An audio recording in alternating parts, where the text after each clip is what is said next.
Hello everyone, welcome back to my channel. Episode 6 की starting में हमें दिखाया जाता है यहाँ पर टीआई की मॉम उससे गुस्सा हो जाती है और बोलती है कि लगता है अब तुम्हें मेरी बातों से भी कोई फर्क नहीं पड़ता। तो यहाँ पर टीआई अपनी मॉम की बात को इग्नोर करके डोंग टिंग के पास जाता है और फिर वो उसे अपने गोद में उठाकर वहाँ से ले जाता है और उसके बाद वो उसे अपने कमरे में ले आता और बोलता है कि बिल्कुल भी मूव मत करना, मुझे मेडिसिन लगाने दो। उसके बाद यहाँ पर डोंग टिंग उसे बोलती है कि लड़के और लड़की एक साथ एक ही कमरे में नहीं रह सकते, क्या तुम्हें इतना भी नहीं पता, तुम यहाँ से चले जाओ। तो यहाँ पर टीआई उसे बोलता है कि एक काम क्यों नहीं करती, तुम मुझसे शादी कर लो और तुम मेरी वाइफ बनकर यहाँ पर रहो। तो यहाँ पर डोंग टिंग उसे बोलती है तुम्हारी ऑलरेडी फियांसे है, तुम ऑलरेडी किसी से इंगेज्ड हो, तो मैं ऐसा कैसे कर सकती हूँ। तो यहाँ पर टीआई उसे बोलता है कि क्यों तुम्हें जेलसी फील हो रही है। तो डोंग टिंग बोलती है तुम कुछ भी बोलते हो, मुझे तुमसे जेलसी क्यों फील होगी। अगर मुझे तुम्हारी फैमिली में शादी करनी ही होगी तो मैं तुमसे तो शादी नहीं करूंगी, अगर मुझे शादी करनी होगी तो मैं यूजी से शादी करूंगी। तो यहाँ पर टीआई थोड़ा सा जेलस फील होता है और वो उससे बोलता है कि तुम यूजी से शादी करोगी, सपने देखना बंद करो, अभी भी तुम मेरी हो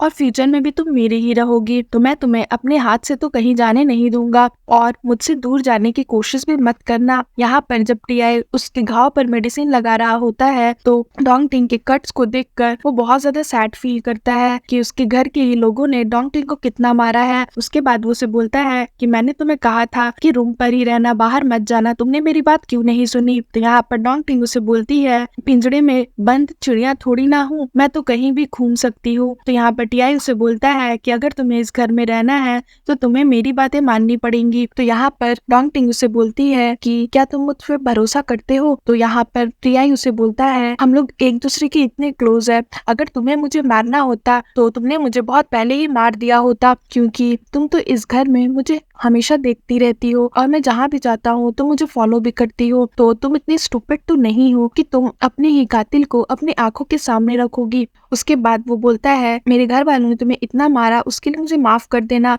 मैं समय पर पहुंच नहीं पाया और तुम्हें बचा नहीं पाया। तो यहाँ पर डोंग टिंग उसे बोलती है कि मुझसे माफी मांगने की कोई जरूरत नहीं है, वैसे भी मैं इस घर की बस एक नौकरानी हूँ और यहाँ की नौकरानियों के साथ तो ऐसा ही बिहेव होता है, इसमें कोई बड़ी बात नहीं है। उसके बाद हमें यह दिखाया जाता है कि टीआई यूरान के पास आता है तो यूरान उससे डर जाती है और भागने लगती है। तो टीआई उसे जबरदस्ती कुर्सी पर बैठाता है और उससे बोलता है कि लास्ट टाइम जब तुमने मुची को हर्ट किया था, मुची यानी कि डोंग टिंग, तभी मैंने तुम्हें समझाया था कि उससे दोबारा हर्ट करने की कोशिश मत करना और मेरे साथ तो ये गंदा गेम खेलना ही मत, बट तुमने मेरी बात नहीं सुनी। यहाँ पर टीआई समझ गया था कि डोंग टिंग को यूरान ने ही मार खिलवाया है, इसलिए वो यहाँ पर यानर को धमकाने के लिए आता है। उसके बाद यहाँ पर वो उसे चाकू दिखाता है और बोलता है कि अब जब तुम्हें पिछली बार की धमकी याद नहीं तो आज मैं तुम्हें फिर से एक बार याद दिला देता हूँ। तो यहाँ पर यानर चाकू देखकर डर जाती है और वो बोलती है कि गवर्नर प्लीज मुझे माफ कर दीजिए अगर मैंने कुछ गलत किया हो तो यहाँ पर टीआई उसे बोलता है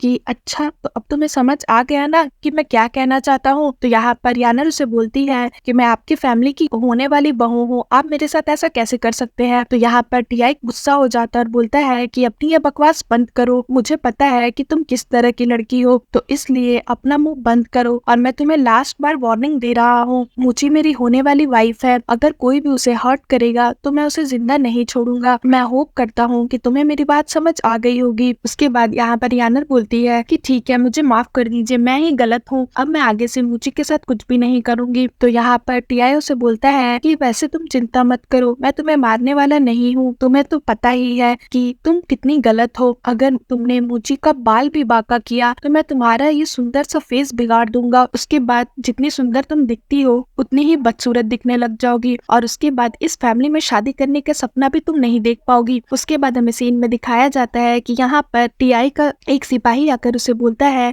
कि डोंग मैंशन में जितने भी सर्वाइवर्स बचे थे मैंने उन लोगों को वहाँ पर बांध कर रखा है, बट वो लोग कुछ बोल नहीं रहे, अपना मुंह नहीं खोल रहे हैं। तो यहाँ पर टीआई उसे बोलता है कि अब जब वो लोग इतने ही यूजलेस है तो तुम उन लोग के साथ डील कर लो। तो यहाँ पर उसका सिपाही बोलता है तो अब आप डोंग टिंग को क्या बोलने वाले हो, क्या आप उन्हें सच नहीं बताना चाहते, अगर उन्हें सच पता चल गया तो फिर क्या होगा। तो यहाँ पर टीआई बोलता है वैसे भी मुझे पता है कि मैं उसका दुश्मन नहीं हूँ, और आज नहीं तो कल उसे रियल किलर के बारे में पता चल ही जाएगा। और बहुत सारे लोगों को पता है कि डोंगटिंग कौन है, तो इसलिए कोई भी उसे हर्ट करने की कोशिश कर सकता है। फिलहाल के लिए मैं उसे अपने साथ ही रखूंगा और उसकी सच्चाई किसी को नहीं बताऊंगा, क्योंकि यहाँ पर टीआई को पता रहता है कि असली डोंगटिंग कौन है। उसके बाद वो बोलता है कि मैं उसे बचाने के लिए जो कुछ भी हो सकता है करूंगा। तो यहाँ पर उसका सिपाही बोलता है असली में तो वो आपको ही अपना एनिमी समझती है, उसे लगता है कि आपने ही उसकी फैमिली को मारा है। तो यहाँ पर टीआई बोलता है आज नहीं तो कल उसे सच्चाई पता चल ही जाएगी, कोई बात नहीं, बट अभी मैं उसे कुछ नहीं बताऊंगा। मिस्टर डोंग ने यानी कि डोंगटिंग के डैड ने जो कुछ भी मेरे लिए किया है, तो मैं उनकी बेटी के लिए तो कुछ ना कुछ करूंगा ही। टीआई का सिपाही बोलता है लगता है आपके मन में डोंगटिंग को लेकर कुछ अलग ही फीलिंग्स है ना। तो यहाँ पर टीआई उसे बोलता है जिस रात उसकी फैमिली का मर्डर हुआ उस रात में बहुत लेट हो गया था और उसकी फैमिली को नहीं बचा पाया,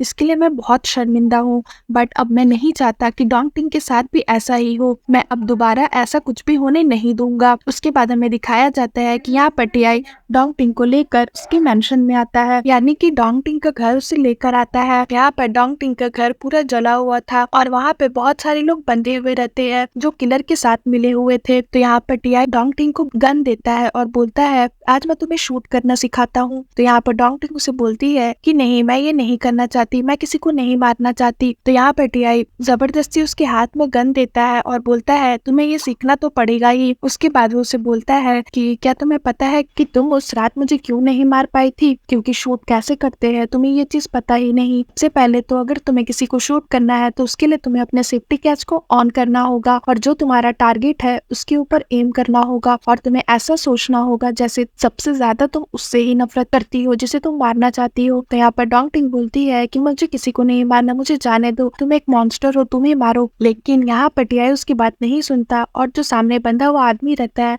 वो उसे मार डालता है डोंगटिंग के हाथों से और फिर सीन यहाँ पर खत्म हो जाता है। सो फ्रेंड्स, अगर आपको मेरी वीडियो अच्छी लगी हो तो प्लीज मेरी वीडियो को लाइक करिएगा, मेरे चैनल को सब्सक्राइब करिएगा। मैं जल्दी इसका नया एपिसोड लेकर के आऊंगी तो उसके लिए वेट करिएगा। सो फ्रेंड्स, आज के लिए बाय बाय, मिलते हैं फिर से न्यू वीडियो के साथ।